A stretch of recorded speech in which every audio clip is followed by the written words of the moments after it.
বহুল আলোচিত বুয়েট শিক্ষার্থী আবরার হত্যা মামলায় বিচারিক আদালতের রায় অপরিবর্তিত রেখে সব আসামির মৃত্যুদণ্ড বহাল রেখেছেন হাইকোর্ট। একই সঙ্গে ৫ জনের যাবজ্জীবনের আদেশও বহাল রাখা হয়েছে।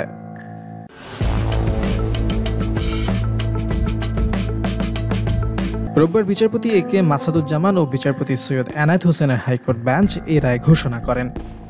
রায় ঘোষণার সময় আদালতে রাষ্ট্রপক্ষে attorney general Mohammad Asaduzzaman, deputy attorney general K B Rumi, Zahirul Islam Sumon ও নূর মোহাম্মদ আজমি এবং সহকারী attorney general barrister Sumaiya Aziz উপস্থিত ছিলেন। আসামিপক্ষে আইনজীবী মাসুদ হাসান চৌধুরী ও আজিজুর রহমান দুলু উপস্থিত ছিলেন। আদালত কক্ষে আবরার ফাহাদের পরিবারের সদস্যরা উপস্থিত ছিলেন।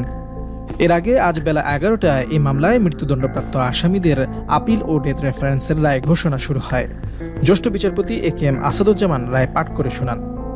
গত ১০ ফেব্রুয়ারি আবরার ফাহাদ হত্যা মামলায় মৃত্যুদণ্ডপ্রাপ্ত আসামিদের আপিল ও ডেথ রেফারেন্সের শুনানি শুরু হয় এবং ২৪ ফেব্রুয়ারি শেষ হয়। গত বছরের অক্টোবর মাসে এই মামলার আপিল ও ডেথ রেফারেন্স দ্রুত শুনানির উদ্যোগ নেওয়া হয়। অ্যাটর্নি জেনারেল মোহাম্মদ আসাদুজ্জামান এই উদ্যোগ নেন।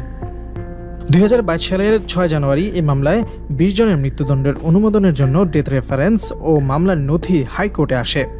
ঢাকার দ্রুত ট্রাইব্যুনাল ১ থেকে ৬,৬২৭ পৃষ্ঠার ডেথ রেফারেন্স ও মামলার যাবতীয় নথি হাইকোর্টের ডেথ রেফারেন্স শাখায় পাঠানো হয়। এরপর আসামিরা দণ্ড থেকে খালাস পেয়ে ফৌজদারি আপিল ও জেল আপিল করেন।